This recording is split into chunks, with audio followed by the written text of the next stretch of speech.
Robin Savage, I think it's the mother episode. It's the mother of all mother episodes. Because it's Mother's Day weekend. Yay! Isn't that fun? And it's coming out on Mother's Day weekend, this episode, which is, I'm so happy for you guys that you get to listen to it. It's the No Tears episode. Can Mary talk about her mom and not cry? Let's find out on the latest episode of Scooch Ovaries! Scooch over. Hey, can you scooch over? You want me to scooch over? Just a little bit. Scooch. Scooch? Scooch. Scooch. Scooch ovaries.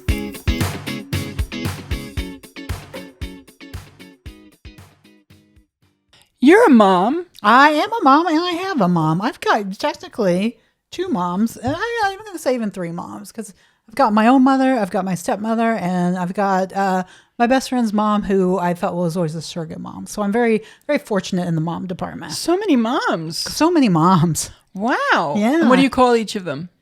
Mom, Joanne, and Pat. That's great. Yeah. That's awesome. Pretty complicated. Hey, when you were little, did you call your mom mommy? Probably when I was little. You don't remember? Mm-mm. Did you ever call her ma? That is 100% a New York thing. No. People in the Midwest said mom.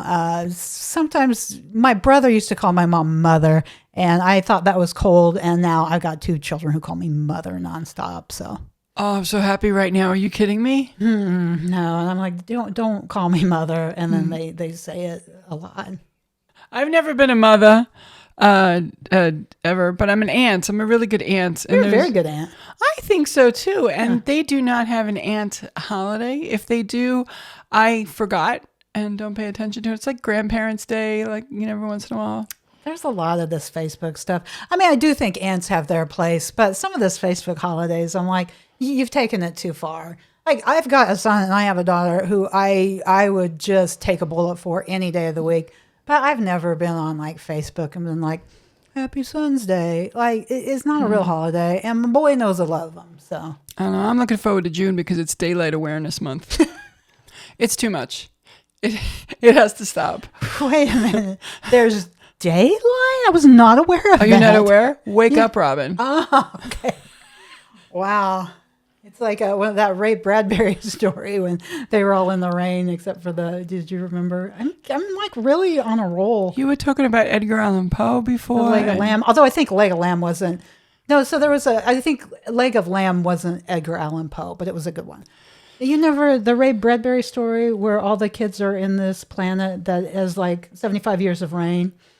And then there's one girl came from Earth and she was always like, you should see sunlight. It's real pretty. And then they're like, yeah, but you live on the planet of rain. They're like, nope, sunlight's real pretty. And they're like, shut the F up. So then they throw her like in this closet. And then out of nowhere, because only every 75 years does sunlight came and the kids were like basking in it and glowing in it. And then like, we're like, oh, that girl's right on track. And they're like, wait a minute, where is she? Still in the closet. By the time they brought her out, boom, she missed her 75-year window. Oh. Yeah. Ray Bradbury. Ray Bradbury. It's fucked up, that story. Yeah. But it's pretty good. So I don't remember that one specifically. I feel like I did read several science fiction anthologies in my youth. And there was a time where I was really getting into it. I got into the science fiction of space stuff, a lot of time travel stuff for a minute. But I must have missed that one. I feel like it's more... Is it science fiction or is it horror? Ray Bradbury. I think it would be science fiction because this wasn't something I was reading recreationally. It was okay. I was probably in the 7th or 8th grade, but it was one of those things that kind of get you right in the feels. You're and just you remembered. like, yeah, like man, you shouldn't have been doing that to that girl. All she wanted was a little bit of sunlight. I mean, maybe she talked too much, but who among us doesn't? So. And in keeping with Mother's Day, we will continue talking about science fiction short story anthologies. So this is the first time Scooch Ovaries has gone off the rails. We always stay very, very close to the topic because we took a test and we know who we are and we're focused. The test was wrong because we're not. But that was fascinating. Yeah. I don't remember that story, but I do like that you told me that story. I don't feel bad about telling you a movie plot for an hour now because of what I just went through. Now, you come from a very big family. What, 6 children? Yeah. Was there a big Mother's Day tradition? Hey, When you- lady, that's what we called her. No, I'm kidding. There's a very big Mother's Day tradition to the point where when my dad died, me and my sisters would come down and visit my mom on Mother's Day, and it became the Mother's Day tradition. Oh, that's a really good tradition. Yeah, because we were great kids. Yeah, I That's bet what we would do. I bet she really looked forward to that. I think it distracted her enough not to be sad. Aw, Yeah, and I think it was great. And it was the sisters that would come down. The boys were always busy. And we always had fun, and we would go to Sanibel, or we would go someplace with beaches or Yeah. something fun. One year, I don't think it was Mother's Day specific, but one year we went to San Diego. Oh, wow. I never knew you even went to California. It was in 95. It was once. It was okay. amazing. We stayed at Coronado Bay Hotel. And that was a place that Tommy told us we had to stay because he had been there. I don't remember how or why he was there. Probably during his air traffic control years. Oh, I didn't know he was air traffic controller. Yeah, Your brother was? Well, Mother's Day, air traffic controllers. Yeah, it's the same topic. Yeah, Tommy was an air traffic controller for a while. He took the training, went to Oklahoma for months and lived there.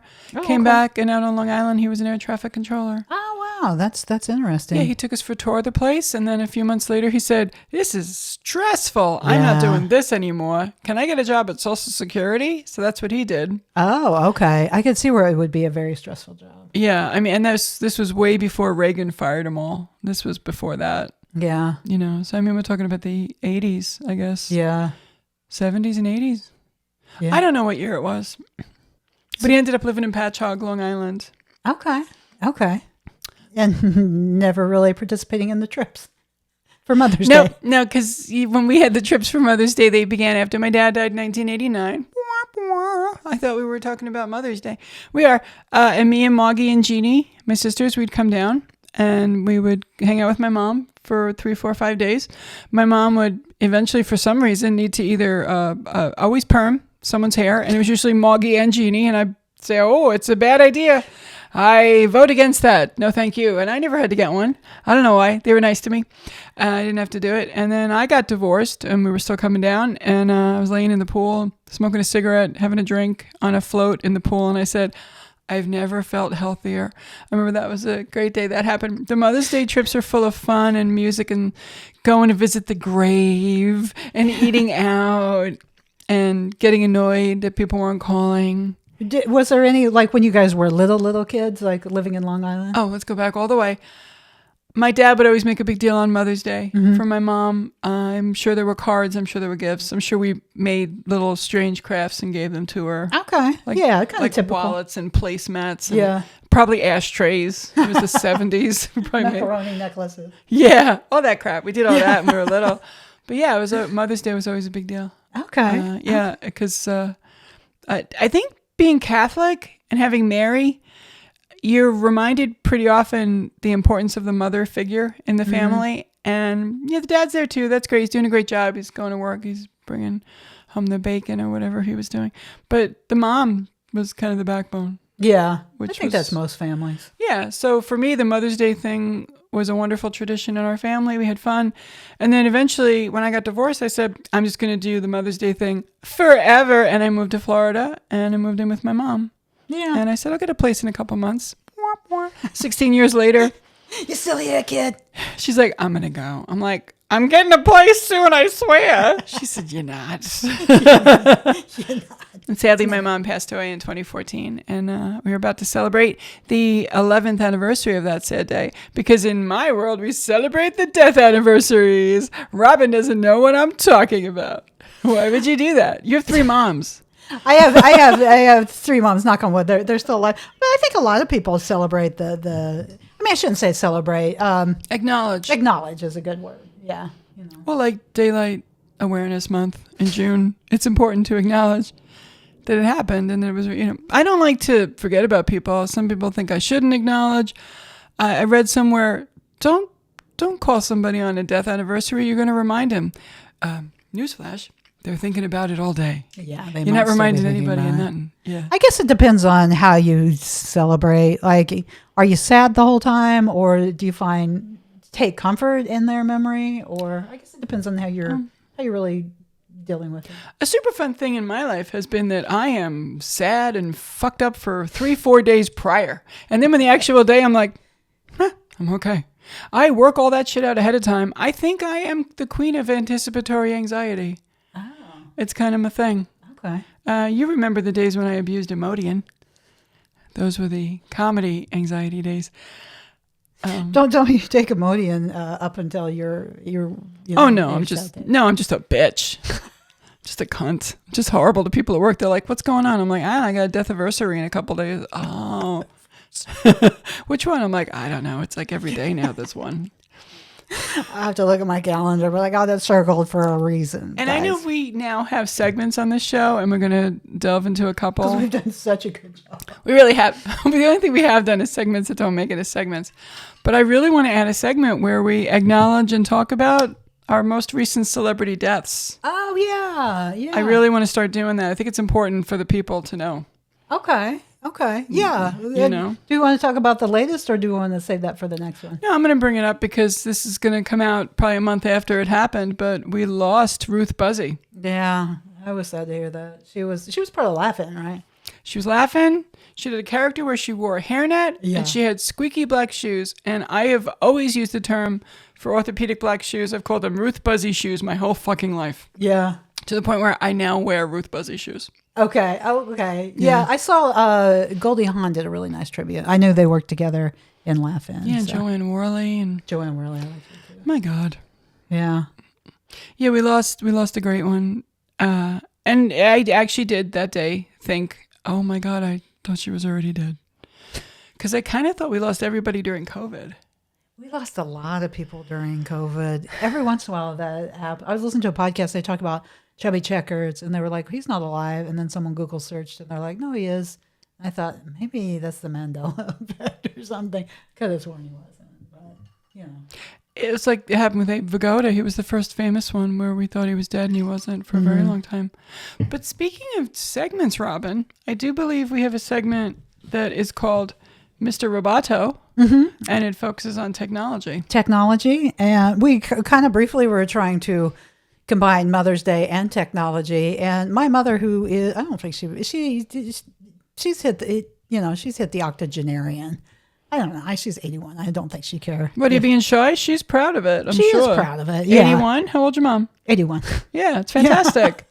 We established that. No, she's 81. She's a spry gal. And for a segment, Mr. Roboto, there's probably something else we want to talk about. But I was telling Mary, for my mother being 81, she's not bad with technology. I mean, she's not maybe a whiz, but I know some 40-year-olds who know less about technology than my mother does. And you were saying your mother, prior to her death, kind of She tried was to be good. Yeah. I mean, she passed in 2014, but up until that point, we weren't doing AI yet. But she was writing Word documents, sending emails, doing stuff online, going on the internet. She checked the news out. She loved playing solitaire. Yeah. And she didn't usually use an iPad, even though she had one. She preferred sitting at the computer and doing it. And I think it also made her feel like she was being useful. Like it was like she was working. Oh, I that's think- interesting. I think that's what was going on. That's why she always wanted a desk in her office, in her bedroom. Sorry, she always wanted a desk in her bedroom because there was always some business to take care of. And I feel like maybe she thought she was still working. I'm not saying she had dementia and she thought she was at work. Oh no, I'm but saying it gave her a she- purpose. Yes. Yeah. And yeah, she do some at the end. She did some journaling, but she likes sitting at that computer. You know what, my mom, I've really noticed this probably in the last 10 to 15 years. She has full on like geeked out in meteorology. And I mean, geeked out in meteorology. Yeah. I mean, that app of hers, I mean, if she looks at it once, she looks at it 25 times during the day. And then God forbid there's something bad. Like if there's a hurricane here, that lady is on top of it and texting me and calling me. My aunt or her sister and her best friend lives in, it's all one and the same, like they're very close. And it almost sounds like there's two people. My aunt, who's her Three. sister here and also her best friend, lives in Northern California, and they're crazy with the earthquakes there. So not only is my mom really into, the atmosphere, I mean, anytime there's anything, she's just like, there's a 3.5 and blah, blah, blah. Oh, wow. So she's often said if she could do it all over again, she would have gone back and and studied meteorology. I mean, Oh, wow. yeah, and it's not like she just sort of like looks at it like the lady goes deep into it. She so, understands it. Yeah. Well, what was your mom's field when she worked? She kind of dabbled in everything. Like when I was a kid, she worked at J.C. Penney's behind the counter of the cosmetics, and that was pretty good. I mean, I think she liked it. It's just, I think she enjoyed interacting and working with the makeup because she's a girly girl, and then it was just hard on her because she had I guess I gave my mother varicose veins. Oh, yeah, Like, that happens. Yeah, like she was fine with my brother, and then After I you, though. destroyed her legs. And so she'd always have to be behind the counter. And this is in the 80s, and they made her wear heels. And although because she worked commission too. So I think she was kind of clearing up because she's got a good personality. She's got a good face. She was very good with the makeup. But I think at a certain point, her body couldn't physically handle it. It's hard to stand all day in any job. Yeah. I don't know how people do it. And then plus with heels, and then plus having these Oh, yeah. varicose veins and stuff Oh, yeah. on top well, of that's it. your fault. And she let 1000%. you know. Yeah. So here's the thing, like, you didn't do that on purpose. You were a No. baby. Oh, and I was, You weren't yeah. even a baby yet. You were still a fetus. And I think it was like how I was laying. Because I think That could have been a choice. I think my brother was a bigger baby, and she was just like, all clear. And then I was a smaller baby, and I just gummed up the works on this poor woman. And It's fun to listen to Robin talk about health stuff because gummed up the works. sorry, guys, sometimes I get super technical. But then after that, she went into office stuff. Like, Oh, yeah. Yeah. And then As once women are wont to do. Yeah, and then once she married my stepfather, they had a donut shop for a while. But then Fun. after they sold that, then she just kind of helped my stepfather is like into finance, so she kind of kept him moving and grooving and organized. She's real good at that kind of stuff. So. We're not blown by the donut shop. Tell me more. Oh, yeah. So she started dating my stepfather who owned the donut shop in the little small town I grew up in. So Savannah, Missouri. Savannah, Is that Missouri. right? That's right, isn't it? Yeah. Missouri. You people with your words. You people.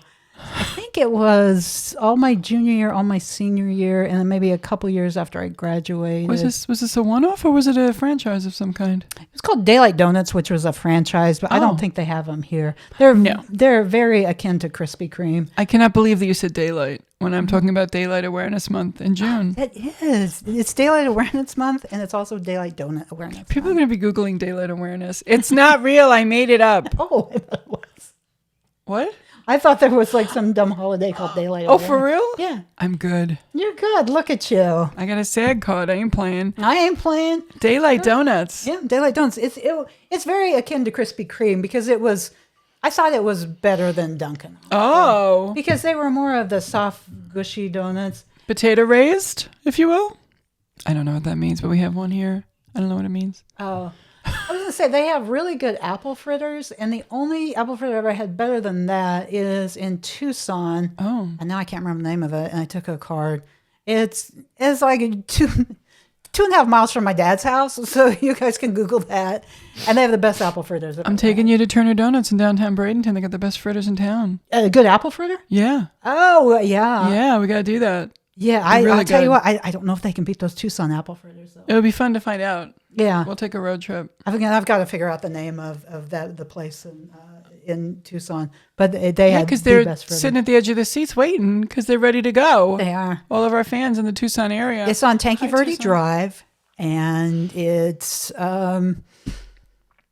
across the street from another place that I went to breakfast. So Well, that- that is some in-depth reporting from Robin on places to eat in Savannah, Missouri. We're not going. I'll take you to Turner Donuts. okay. Shout out. Yeah. Yeah, Bradenton Strong. B-Town. Yeah. I don't know what I'm talking about. Daylight Donuts. Mm-hmm. All right. So that's kind of fun that they did that. And then she helped your dad. And then was she kind of retired then after that? No, she helped my stepfather up until like 2020. I mean, she's only been Holy retired moly.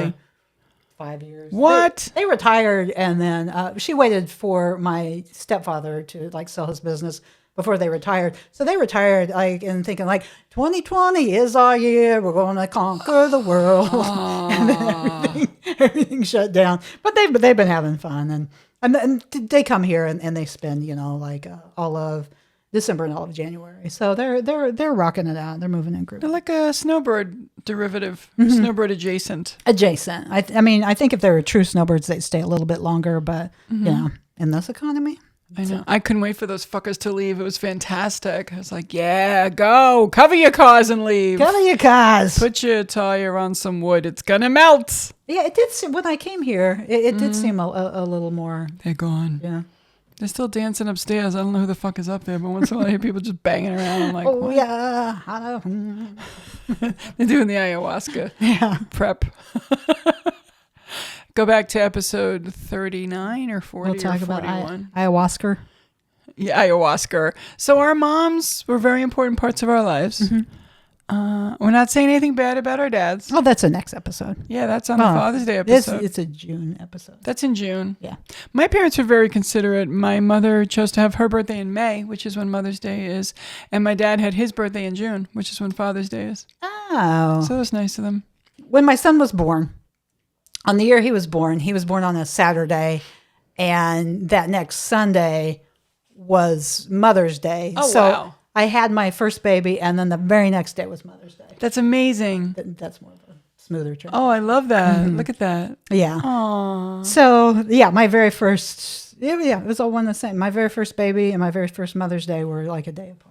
I love that. Yeah. Oh, I love that very much. He's good people. Well, and then my birthday is in mid-June.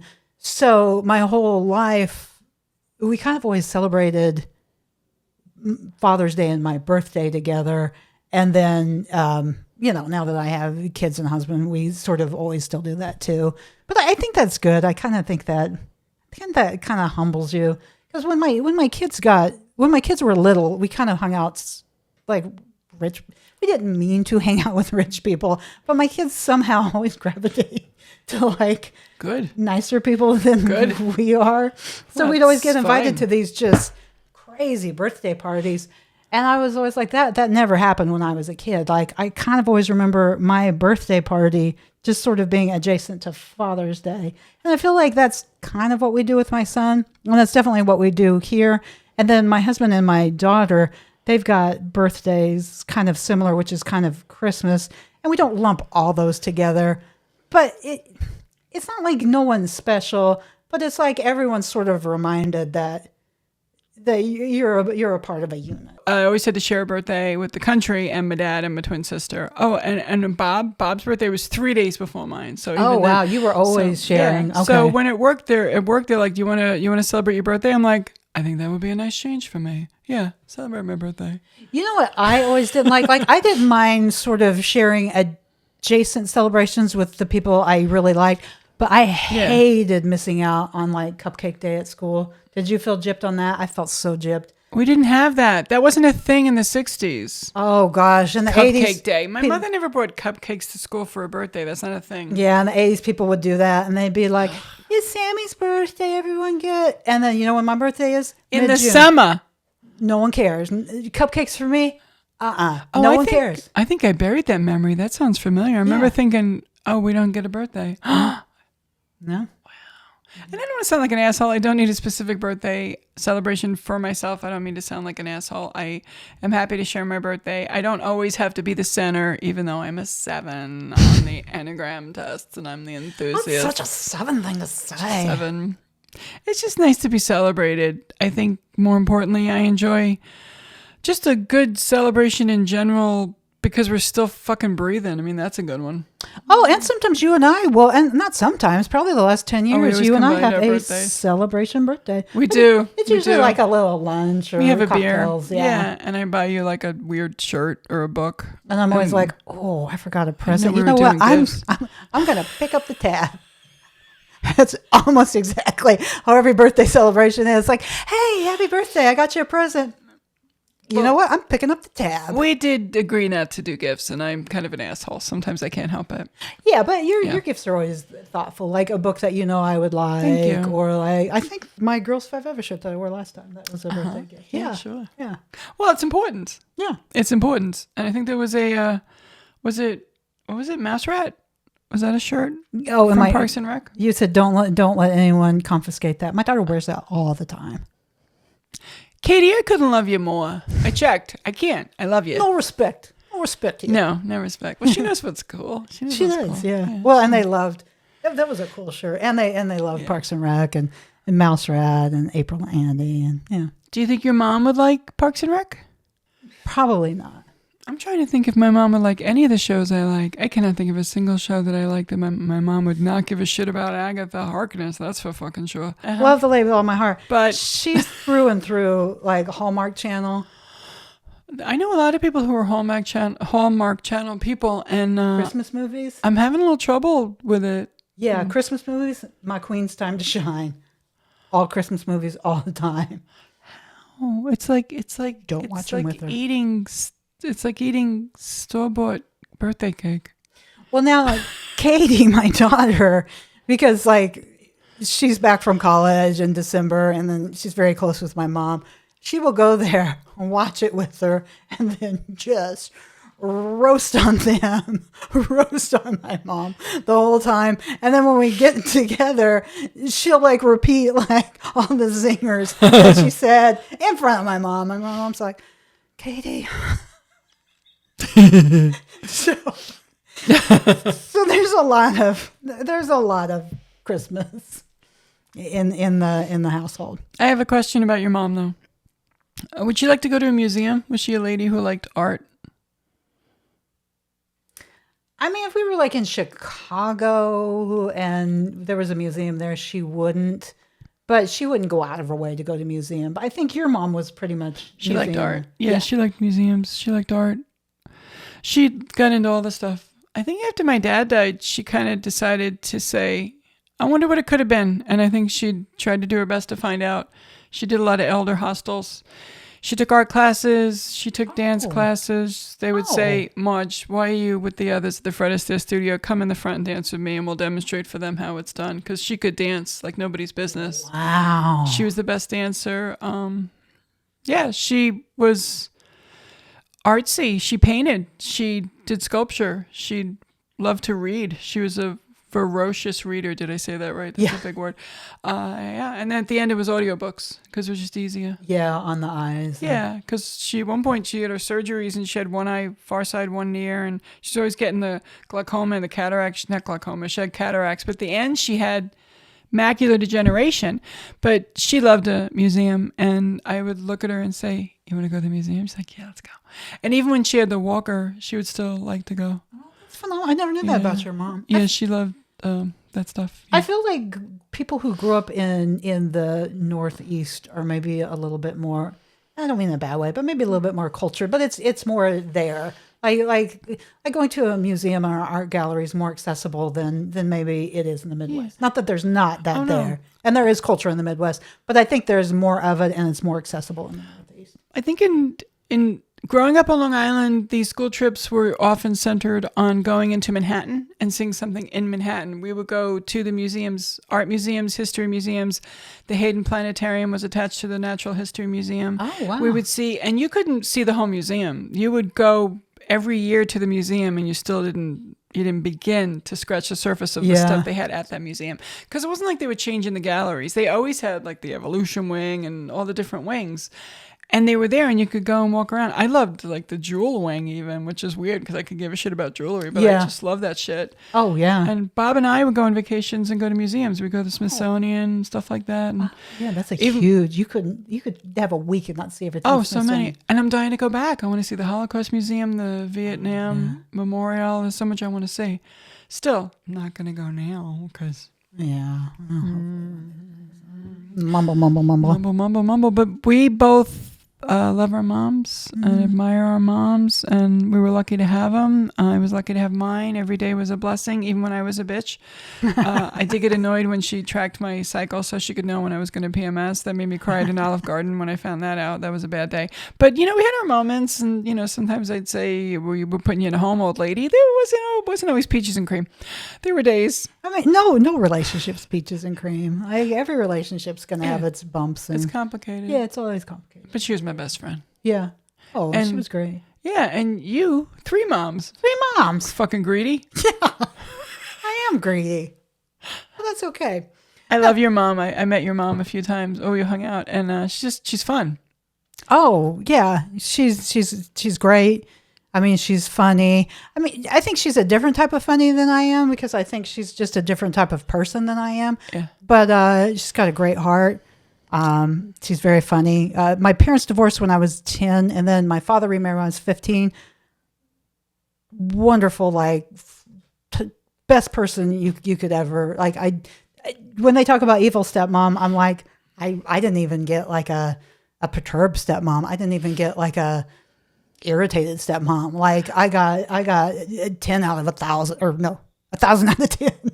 I was gonna say 10 out of 10, but I think she's like 100 out of 10. Like I got She was good. phenomenal. That's awesome. That's Yeah. how it should be. Yeah, And I think that your kids are going to talk nice about you. I hope so. Yeah, I think you're doing okay. I look at your kids and I think, well, that's a testament to you and Joe. You did good. Well, then, if I could just talk on my third mom. So I've had the same friend since I was, in fact, her son's graduating high school as we speak. Oh, it's Aunt Titi. It's Aunt Titi. I've had the same friend since I was 8 years old, and their home was more steady than my home. Oh. So I would be there because everything was, I mean, it wasn't a rainbow and peaches and cream, but it was steady, and it was reliable, and it was dependable, and I was there a lot. And so I sort of felt like that kind of made me the person that I am, for better or worse, today too. And I think Yeah. maybe if I didn't have a stable environment, I don't know that I would be the person I am today. But I had a stable environment. It was because of my best friend's mom, who I feel is sort of my secondary, thirdary mom. So nice to have all those moms. Yeah. You had to have safe space at that age. Oh, not that gosh, yeah. your home wasn't a safe space, but I didn't experience divorce. I experienced other things in my life, but I don't know how I would have dealt with that one. I don't know if I would have been able to handle that, because it's kind of a foundation. Well, and the nice thing about like experiencing different parenting is you can kind of cherry pick. I feel like my mom is a risk taker, and I feel like there's a part of my mom that's like, okay, let's do it. Like, let's move, or, let's try a business, or, let's have a donut shop and then sell the donut. Like, I got that from my mom. But from Tina's mom, I got just patience and listening. And she never blew up. She never got mad. So Tina would always tell her what was going on. And sometimes it was a very abridged, very, maybe not the truth version of what's going on, but the median truth was there. The meat and the potatoes were there. What was going on in your home, or what you and Tina were getting up to? Oh, like what we were getting Oh, into. God, you guys were getting drunk in parking lots. But even before that. Oh, okay. Even before that, yeah. I mean, but that was all of Savannah. I guess even before The whole that, city was doing it. even when we were kids, she would tell her mom what happened all the time at school, and she would go into detail about it, and her mom would listen and not judge. And I feel like I have that relationship with my daughter, and I think had I not seen that in my life, I don't think I would have anyone to have mirrored that. I think I would have been more like, I'm a mom. But I saw that relationship, and I'm like, you know what? Sometimes you can hear this stuff, and even if it's not 100% what you want to hear, the fact that they're telling you is everything. And I accredit that 100% to my best friend's mom. That's beautiful. Yeah, we didn't tell our parents anything. Robin, we talked about moms. We did. We talked about all sorts of We moms. stayed on topic a little bit, sort of. Kinda. A little bit. Yeah. Any segments that didn't make it as segments? Okay. My Mother's Day segment that didn't make it as a segment is, if you are a girl's girl, does that make you a mother's mother? That's good. I didn't make it up just on the spot. That was amazing. Did Ross Geller know how to create a pivot table through Excel? That's a good one. Pivot! Pivot! Pivot! Pivot! Pivot! Robin, we did it. We finished another episode. I'm always so proud of us. I'm glad we got to talk about our moms a little bit. Yeah. We would love to hear about your moms. Could you guys go in the comments below on this YouTube? Just give us a sentence or two about your mom. We want to hear about your mom. And if you don't have time or want to write a lot, just tell us, what'd you call her? Ma? Ma? Mommy? Mom? Mom? Mother? Lady? You over there? Hey, yo, yo, yo. You know, this yo. Just let us know, because we want you to engage with us. We're not needy. Yeah. And if you want to like, subscribe, and tell your friends, you can do that too. Because you know what's going to happen next week. We're going to come back with another episode of your favorite podcast and mine, Scooch Ovaries! Scooch over. Hey, can you scooch over? You want me to scooch over? Just a little bit. Scooch. Scooch? Scooch. Scooch. Scooch Ovaries!